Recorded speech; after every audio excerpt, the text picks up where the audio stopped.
Welcome to Orchestrate All the Things. I'm George Anatiotis and we'll be connecting the dots together. Stories about technology, data, AI, and media and how they flow into each other, shaping our lives. Neo4j recently announced new product features in collaboration with Google, as well as a new product manager coming from Google, Sudhir Hasbe. We caught up to discuss what the future holds for the graph database and the greater trends in this space. I hope you will enjoy the podcast. If you like my work, you can follow Link Data Orchestration on Twitter, LinkedIn, and Facebook. So hello, everyone, and hi, George. I'm Sudhir Hasbe. I'm the Chief Product Officer at Neo4j. I live in Seattle, and I have joined Neo4j since April. So I've been here for almost 3 months now. I've spent a lot of time meeting with customers, learning from our customer-facing teams, as well as learning a lot about the product and experiences that our customers have through our own team in product management and engineering. Prior to joining Neo4j, I was Senior Director of Product Management for all of data analytics at Google Cloud. So I ran all the analytics services. There are 8 to 10 of those that we offer, including BigQuery, which is one of the largest data analytics services in the industry. I did that for 5.5 years. And prior to that, I was at VP of Engineering at Zulily. And then before that at Microsoft, I was part of product and program management in Xbox as well as Azure. So that's briefly about me. I'm based in Seattle, and I love clouds and everything around cloud technology as well as the cloudy weather. So. Yeah, I was going to say, well, I think Seattle is a good place for someone to be based at if you love clouds. Yes, that's exactly right. Well, another thing I noticed actually, just quickly going through your background, basically, is that you have some interesting hopes, let's say, in your career. I think you started actually more as an engineer, but then you quickly switched to product development, product manager, whatever you want to call it. And well, you have a stint at Microsoft and then Google.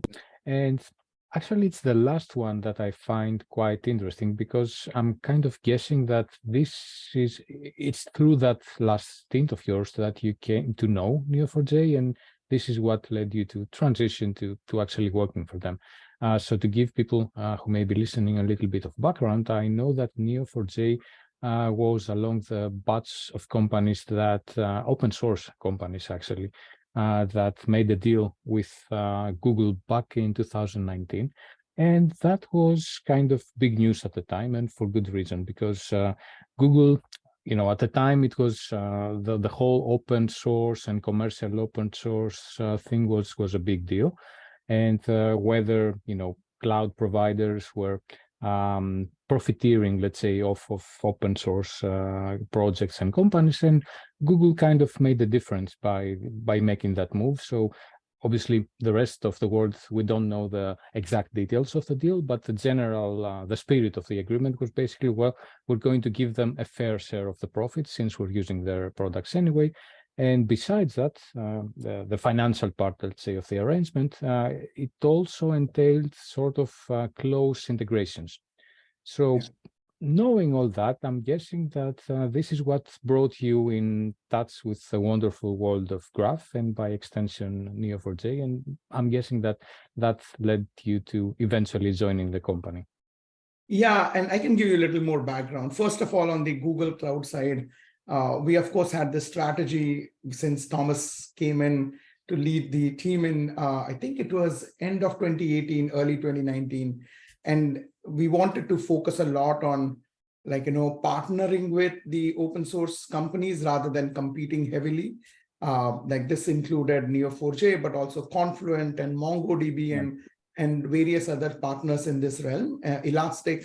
And so we always went ahead and partnered really well with these organizations. So I got an opportunity. I was actually the exec sponsor for Confluent throughout my time there. And I always tried to go ahead and make sure that Confluent got the right positioning messaging for all the messaging services. We had our own service, but we always made sure that customers had the choice to pick the right service, especially if they preferred open source. So that is absolutely, I agree with you. That was a strategy. Giving you a little bit background on myself and graphs, like I first came in touch with graph technology when I was at Xbox, and we were trying to build some of these features around social discovery and what that would look like and all of that. Like, hey, if we knew your social graph, can we go ahead and do better recommendations for games and stuff like that? So it was nascent those days. It was not that I don't think we didn't have Neo4j like technology, but we were basically trying to build our own graph from like big data solutions, and it was challenging because it was not that easy to go ahead and traverse graphs in like a big data technology. Think about Hadoop and think about running something like that. It was not Hadoop in Microsoft. Of course, it had its own internal technology that we used to use. So then I transitioned from there to Zulily, and Zulily is a consumer technology company. It's a marketplace. We had like more than 18,000 vendors trying to publish new products every day. They lasted for only 3 days, and so it's a rotating catalog problem. And we experimented that time with Neo4j. This was early days. We used the open source tech in a bunch of hackathons, and so we never put anything in production that time. We were like just experimenting. And so I had looked at the technology. Then I traverse and land into Google, and we were that time working with one of the open source or one of the partners in the space that built on top of Bigtable and tried to go ahead and build a graph technology on top of that was Janus Graph, I think. That ran on top of Bigtable, and we were like partnering with them. I didn't run the database side of the house. I ran the analytics side, but I used to talk to my counterparts on the database side and understand the use cases and all. And so in 2018, I wrote this paper in Google on what is my long-term vision for data analytics in Google Cloud. And I had this view that in the long term, organizations will need different kinds of compute engines running on the data that they have collected to get value from it. And of course, it included things like, how do you do search analytics? How do you do large-scale big data analytics? How do you do artificial intelligence through the same thing? And as part of that was also graph analytics and how graphs will come together. And internally, we had this term called Big Graph, which was BigQuery plus graphs and what that would look like. And we partnered with Neo4j as well as a couple of others in the industry to go ahead and make that vision happen. And as in the last year or so of my being there, 6 months to a year, we started focusing a lot on that partnership and working with folks in that space because we saw our customers like Wayfair and all trying to use some of these technologies there. And so I think that was pretty profound. And so I knew there was value in, big data systems have this ability for you to collect massive amounts of data. And we have large systems like BigQuery. They're really good columnar databases, which means you can do aggregates really well, right? That's the technology, like from relational database, which is row-based, you go to columnar, which is like column level storage, and they're really good at storing and aggregating the whole column data and sub-aggregates and all. What they don't have is the relationships between entities, which means if I know Sudhir likes products in electronic products, like I buy a lot of like laptops and this, and from there, what do I like? So that level of relationship connections are harder because you're storing everything as columns and not as like entities. And so when I saw those use cases become really interesting and how we could add more value, that actually was eye-opening. And then when I started looking at, after 5.5 years, what I wanted to do next with the advent of AI, especially Gen AI, the value that graphs could add in this space in general to customers with like data that we had already collected and consolidated, I think it made a lot of sense for me to go to a graph-based company. And of course, then the question was like Neo4j is a leader in that. I started talking to ML and it just worked out. So that's my little brief history with graphs over time. I won't say I'm an expert in graphs yet, but I'm learning really fast and understanding how customers are using it and where they can use it. And I met with, I don't know, 25, 30 plus customers over the last couple of months and understood their use cases now. So yeah. Well, you've been most productive, I would say, taking into account you've only been in your new role for 3 months. That's like 10 customers per month, so not bad. Yeah. Oh, interesting backstory. And as you may know, I've also been into graph for, well, longer than I'd care to admit, actually. But throughout that time, I've always been wondering, and I'm not the only one, let me tell you that. So how come Google never really officially, let's say, got into that space? Well, I know there have been some isolated, more or less, endeavors, let's say, here and there. So I remember at some point, like a year ago or something, when there was this initiative about knowledge graphs and how they were used internally to power some features. But I think that's to the best of my knowledge, that's as far as it went. So it was interesting for me to hear this big graph thing that you said is going on. So did you have any idea if this is still going on or where this may lead? I think, yeah, so just to be clear, so Google you have a massive knowledge graph that powers search and all, and there are public documents on that. On the Google Cloud side, our strategy was to focus on the core big services like BigQuery, and the big graph was partnership with Neo4j and others in the industry to go provide the graph capability natively integrated with it. We announced this just before I left. My last day was, I think, March 30th or so. And I think the day before or something, we announced the actual solution between both Neo4j and BigQuery and that integration. So that's how we thought about it. There are various business reasons we have evaluated graphs and should we go into graph business or not. But I think that won't be fair for me to talk about in this forum. But yeah, I think internally we do have knowledge graphs. We do use those for some of the use cases like KYC and all, which the Vertex team is building and working on. But providing graph as a database technology, I don't think there is like we didn't plan for that yet. So maybe things will change in future. I don't know now, but yeah, there is always interest in graph technology in various sports. Yeah, well, obviously I don't know as much as you do about how Google thinks about it, but you know, as an outsider, my take would be, well, probably if Google wanted to do that, they would have done it by now. So it doesn't seem very likely that they would come out and release their own graph database solution or anything of the kind. Probably not. Okay, but well, since you talked about, it sounds like almost like the last thing you signed off, let's say, before you leave Google. But interestingly, one of the first things to come out of Neo4j, since you also joined, also has like a Google flavor to it. And it actually has to do with the latest announcement that I know of, at least from Neo4j. It has to do precisely with features that are about integrating Google's large language model capability and Vertex AI in general, let's say, with graph-specific features. So would you like to just quickly take us through the features that you just announced? And after you do that, let's get a little bit into the specifics of each one. Yeah. So first of all, yeah, like a couple of weeks back, we announced all the integrations and use cases that we are focusing on with Vertex AI.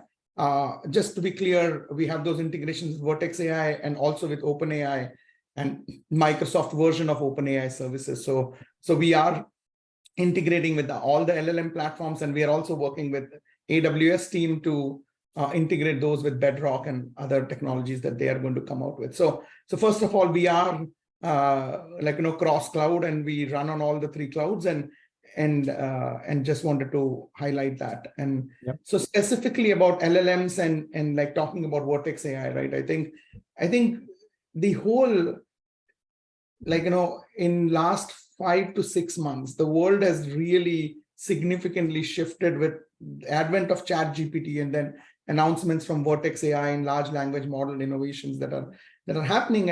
And one of the main things, and I was involved in some of that technology especially from an analytics perspective, how we would use it in Google. So I knew coming in what was happening and how fast this industry was moving. And one of the things that we believe is a challenge in large language models is, so if you think about large language models, they were actually built for understanding language and grammar and how you build sentences.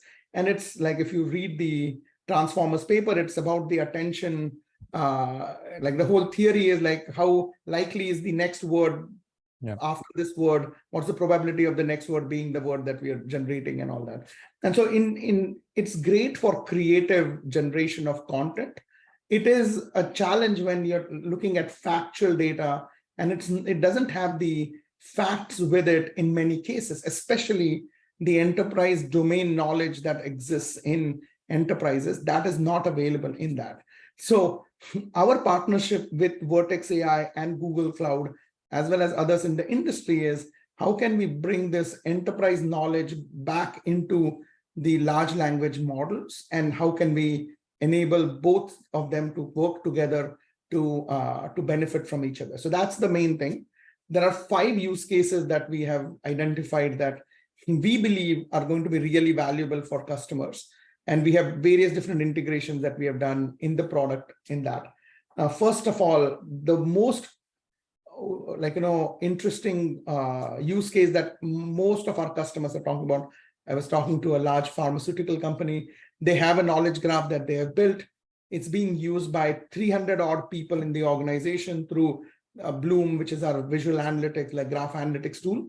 But they would love to make it accessible to many more users. But these users are business users. They are not technical users. So their thing is a natural language experience working with the knowledge graph is actually going to help the whole organization to go ahead and benefit from it, rather than just limited people who understand graphs and all. So I think that's one, is natural language integration. In this case, we can use the large language model to convert, generate cipher. We can go ahead and train the model, fine tune it, as well as prompt engineering to go to that. So that's one.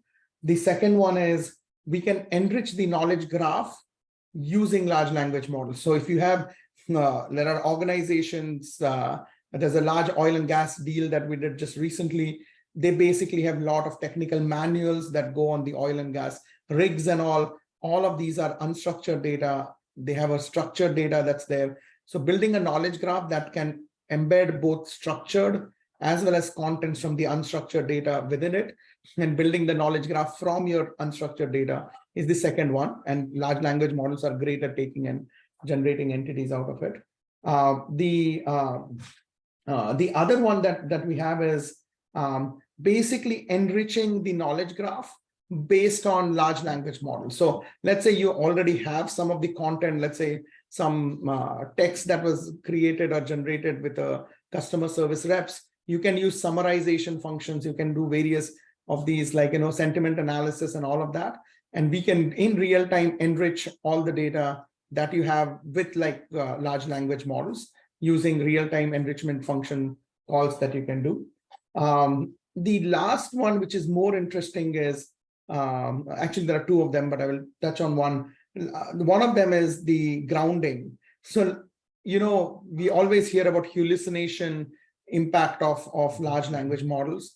Where we can help with knowledge graphs is, once you have actually run your analysis, or if you ask a question to Vertex AI or Chat GPT, once a response comes, we can validate that response against the knowledge graph. So we have integrated Neo4j with LangChain. So you can go ahead and integrate that in the pipelines that you have.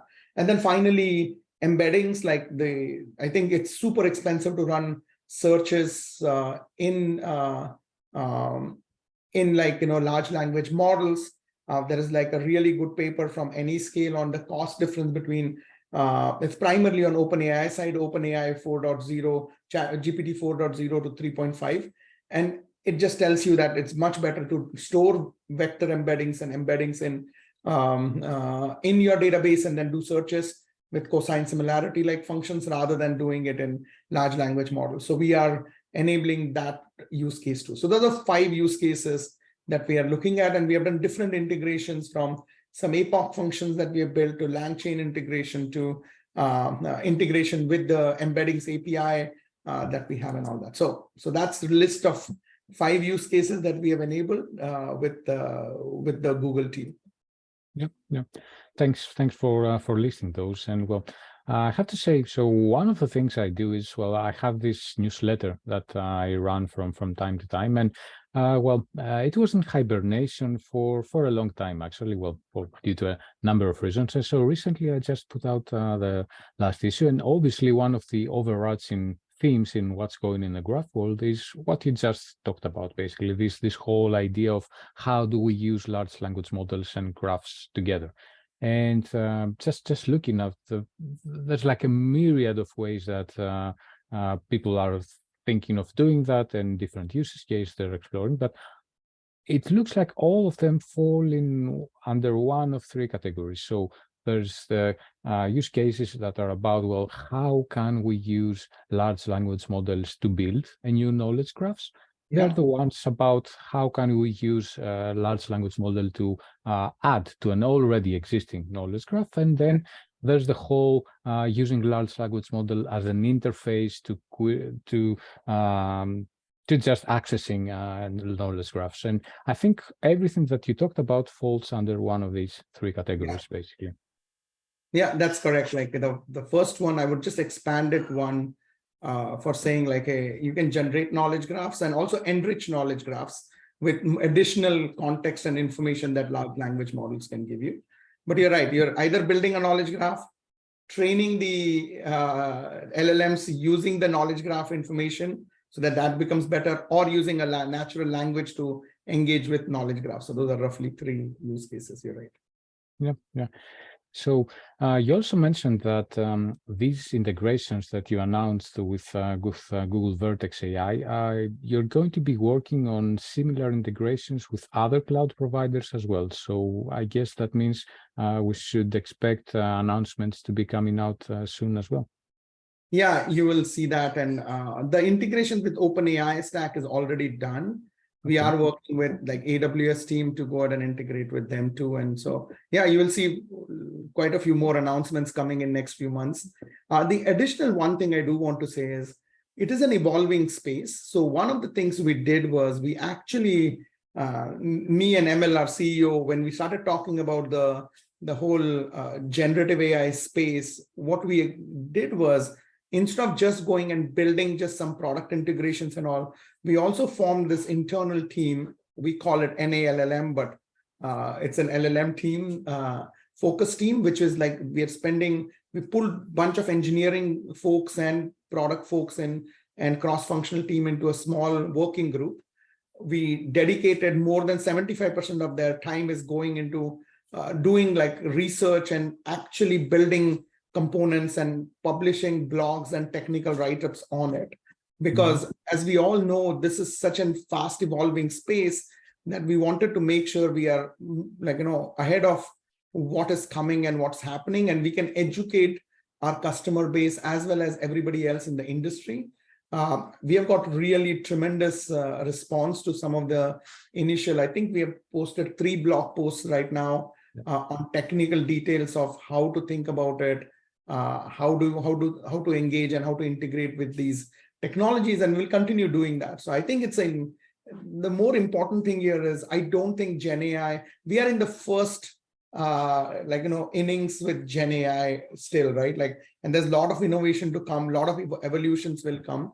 And so I think just working as a community, especially on the graph side, would be super helpful. And I think it's not just Neo4j, but hopefully others in the industry also partner along with us, as well as our customers, to go ahead and evolve where we can leverage graphs with LLMs in a more efficient way.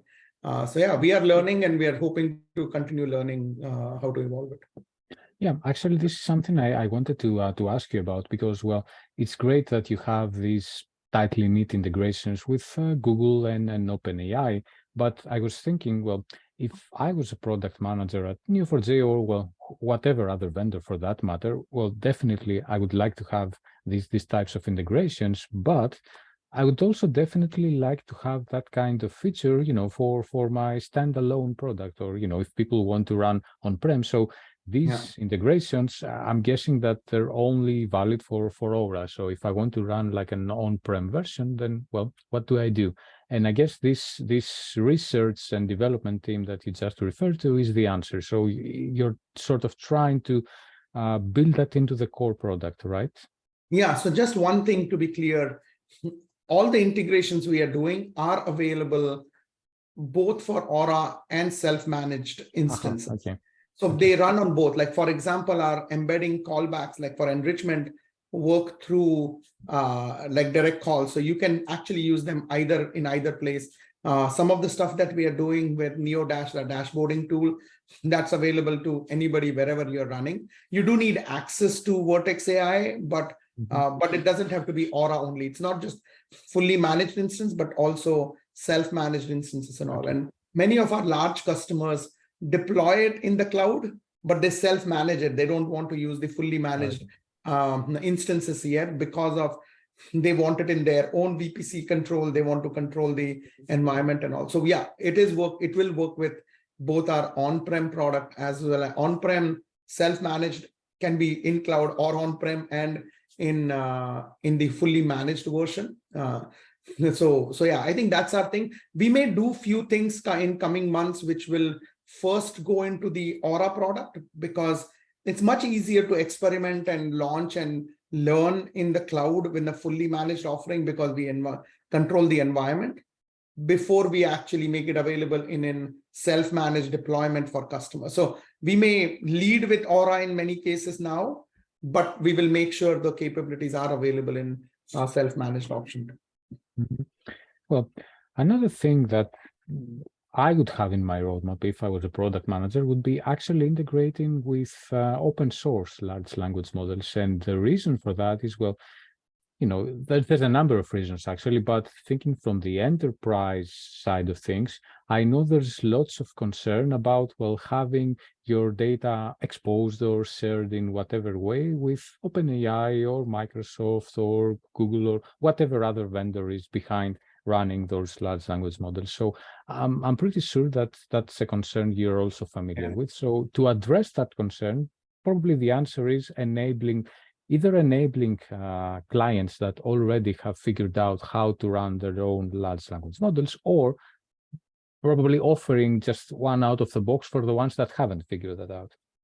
I think that is a good point. And what we did was, as we started working on the Gen AI stuff, we actually partnered with 12 or so customers, and we started understanding their requirements. And a couple of them are actually large defense contracting companies and all that, and they're pretty big, and so they explicitly were very clear to us that we will not use anything that's in the public forum, anything they can't even, some of them can't even get to the OpenAI website, forget about using the models. And so so we are partnering with them to figure out how they would like to build a LLM model based on all of their technical details that they have. Like that will be like more of a custom model that they will train as well as run. We still have to figure out that portion about how we will integrate with something that is running on premises in a completely cordoned off environment. What do the APIs look like? What does the engagement and integration model looks like and all that? So that one, I think it's easier to integrate with like a standardized API from OpenAI, Azure's OpenAI version, or Google Cloud or AWS, because they're public APIs.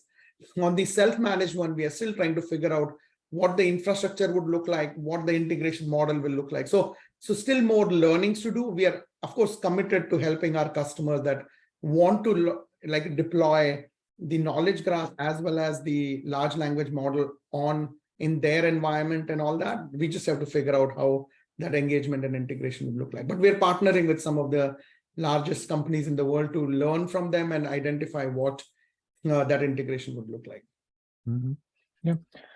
So there's another part of this whole landscape, let's say, which you also mentioned previously, that has to do with embeddings. And I know this is something that Neo4j has actually supported for a while. I'm not sure exactly how long, but well, at least since the whole data science product came out, which is like a couple of years already.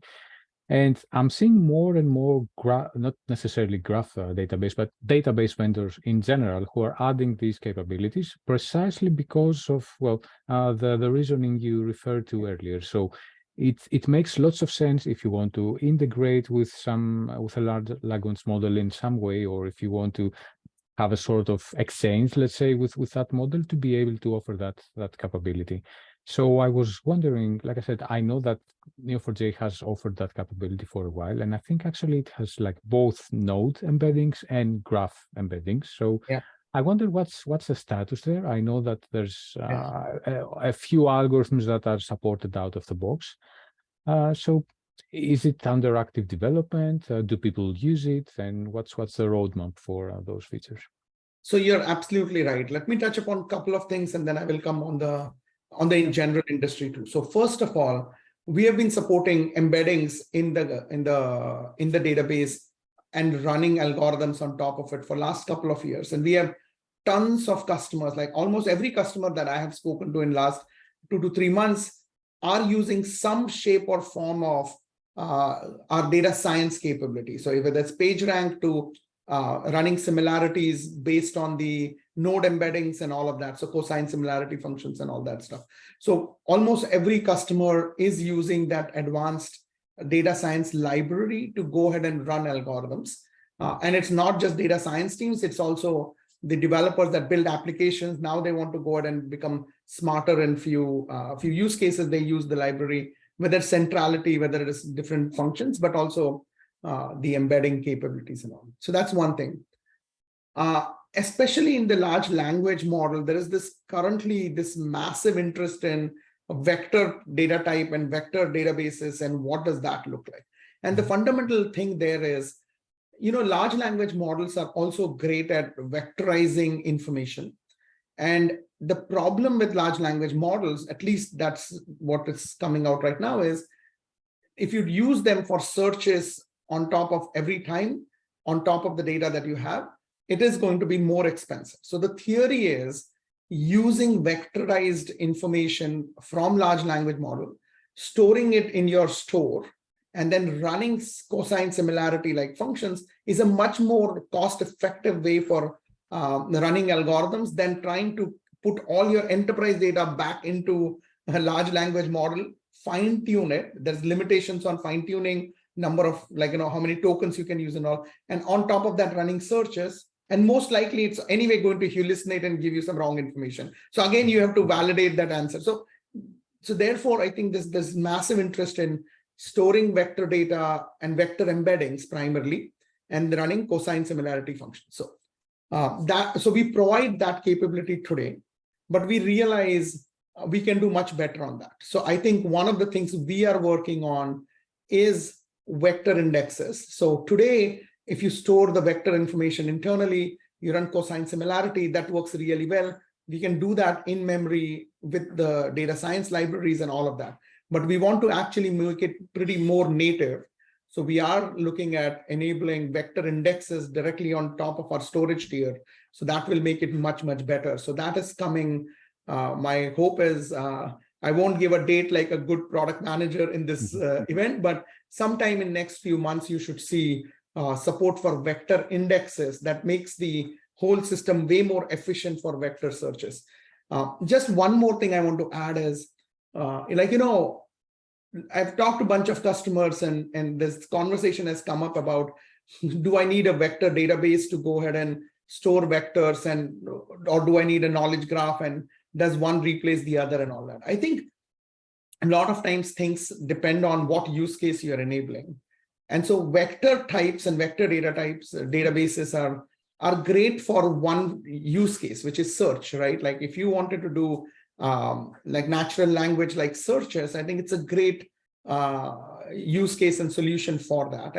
And if you wanted to just replace your current search technology with that kind of a model, I think that may be possible.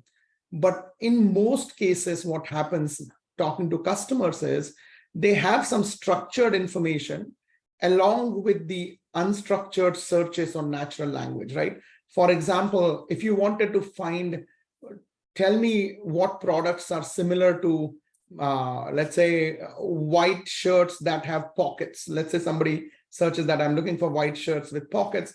Normally, what you want to do is, you want to filter it down to shirts and then look for all the descriptions that are there, which are vectorized, and say, hey, in descriptions, do you have the white shirts with pockets? Because that will be more likely the right answer. And so you want to do some level of structured filtering and apply searches on top of only those entities, because otherwise that will not be right in many cases.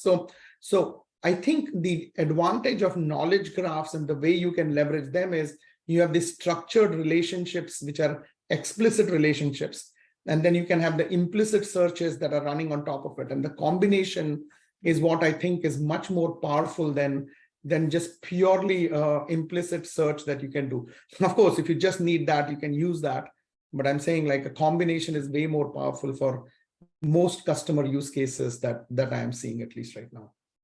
Okay, well, that was basically an answer to a question I had lined up, which was going to be, well, in a way, that situation with many database vendors adding vector search capabilities resembles a situation that has happened and is kind of happening now as well, with many non-graph database vendors adding graph capabilities on top. So there's always this debate, let's say, well, should I go for a specialized vendor that does, I don't know, graph or vector or whatever, or should I stick with my general purpose database that also has graph or vector on top? And well, the answer is it depends, basically, as you also said. I think there's also one more thing, right? Like I would say, can you put graph algorithm on any storage system? You can. The problem is graphs are all about, like, relationships and traversing relationships. Can you run a traversal of relationship in a relational database? Yes, you can. You're doing a multi-dimensional recursive SQL queries, right? You basically, and that means it's going to slow you down. So that's why it is sometimes it looks nice, but it doesn't perform well actually in the production environment. Same thing is going to happen with vectors, right? If you basically try to take a graph database and try to just run vectorized searches and stuff like that, and if you didn't change the underlying technology of how you handle vectors, I think that will be challenged over a period of time, especially when you do large scale use cases and all. And this is the exact reason we are building vector indexes that will allow us to go ahead and in the storage system store all the vectors in an index form that we can then run searches directly from an index, rather than traversing through every hop of the node and then trying to figure out whether it is similar or not similar, right? If you did a graph traversal to do the vector search, that's not going to be the right thing. And this is where the data science library that we have also puts all the data in memory and then allows us to run really fast. And with the vector indexes, we will do the same. We will have a vectorized the index for all the vectors, and we can run it really fast. So I think it's all about, one is about, you're right, it depends on what your use case is. And the second is also how a technology is being built. Are you natively building something that optimizes for that from a storage up? Or are you just putting like an API on top and just trying to make sure it just works? So I think that's what it is. And so we are trying to take from a bottoms up approach of how we can like really do vectorization, vector storage, and vector searches efficiently across the whole database. Mm-hmm. Okay, so let's wrap up with something a bit more high level or strategic, let's say. I noticed again in the last press release that I saw, which was about this new integration with Google Vertex AI. It was, the messaging was all about knowledge graphs, how to access knowledge graphs, how to build knowledge graphs, and so on and so forth. And this is something that, well, to the best of my knowledge or memory, I don't think I've seen before, so much, like up front and center from Neo4j. At the same time, you probably know that there is this specific, well, I don't know, module or extension, however you want to call it, which is called neo-semantics. So basically, it's a way for people to use, semantics and RDF technology and all of that in conjunction with Neo4j. And that I saw recently that it has been going really well. It's reached like 1 million downloads recently. Yeah. And so I wonder, bringing these two pieces of evidence, let's say, together, does that mean that, well, Neo4j is kind of shifting its messaging, or maybe that you get feedback from clients that they're really interested in knowledge graphs, and so you're following the signal that you get from them? I think, let me give you a little philosophy that I have, and then we can get to the product things, right? Mm-hmm. I always love to listen to my customers and figure out what they are looking for and what helps them. And I think what I have noticed since I've been here, and also the industry, the way it is moving, I think there is this, genuine new interest in knowledge graphs. And coming from Google, I've seen the power of knowledge graph and how it helps in large search kind of an environment where Google runs. And so I see, like, as the natural language experience has become more and more usable for customers, this, how can organizations build knowledge graphs and leverage them with these technologies is becoming more interesting. Now, I would say we are more following what our customers are telling us. And I think if there is more interest in knowledge graphs, in building knowledge graphs and having more semantic capability in semantic graph capability in Neo4j, we will follow that, and we'll absolutely go build more capabilities to support organizations in that. So I think we will learn as we go. I'm refreshing our whole product strategy for next 2 to 3 years. And this will be one piece where we will continuously get our feedback from. We are building our whole customer advisory board, where we are adding some of the largest organizations in the world to get continuous feedback, and we will learn from them and identify what capabilities will make more sense in the product in that realm.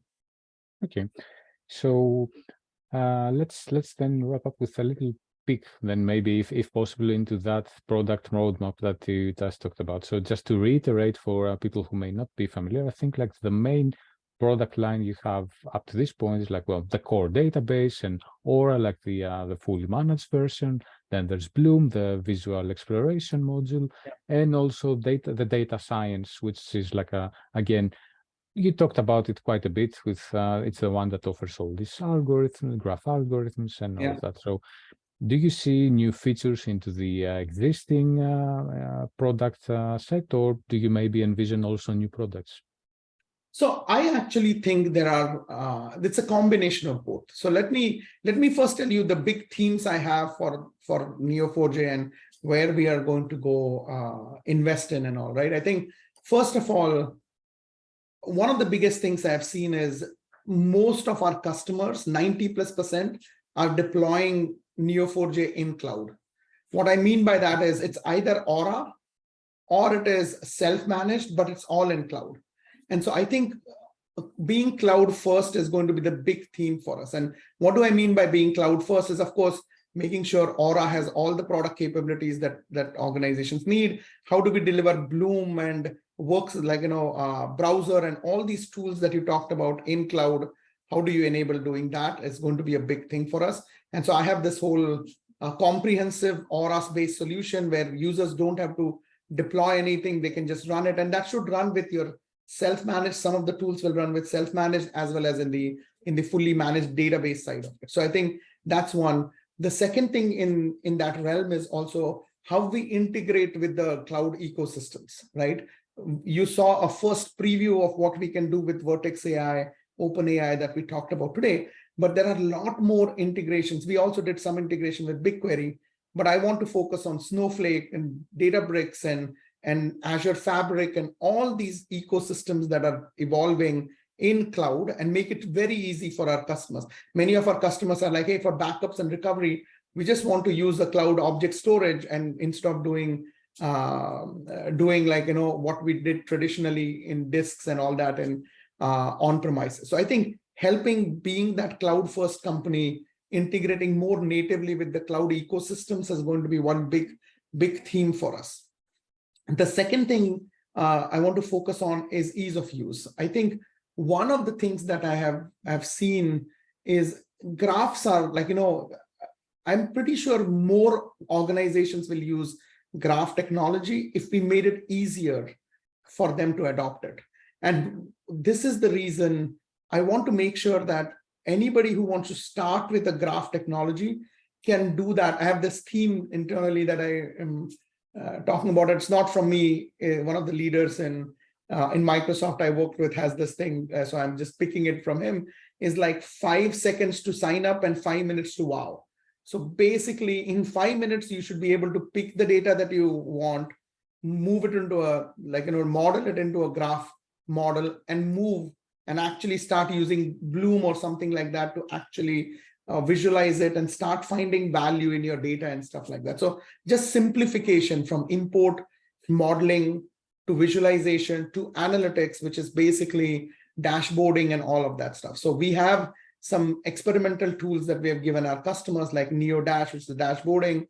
We have Neo4j's, which is chat experience, looking at some of those profile end to end and seeing what more tools will be helpful for organizations to go from 1 to N and how do we make it easy.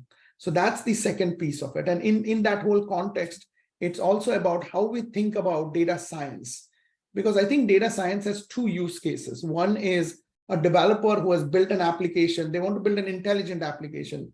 They want to put predictions within their application, like a supply chain graph wants to run some risk algorithm and they just want to call a function to go figure it out. And that's one example.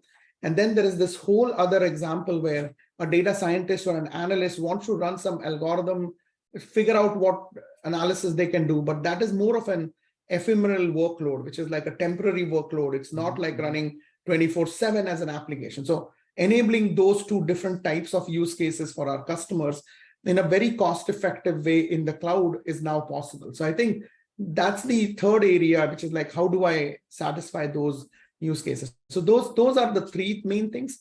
And of course, I come from large big data world and making sure our database can also support cloud scale. Not just we are one of the most scalable databases. We can do large read replicas and all of that. But I have been talking to large customers from my past, from Snap to Spotify to like Walmart, like all the large customers. And the size of data is only growing in organizations. And so how do we support the cloud scale architecture and cloud scale capabilities is going to be another big area of focus for me. So that's at a very high level. Maybe we do one session sometime in future when I have the real roadmap final for next couple of years, and we can go deeper into that.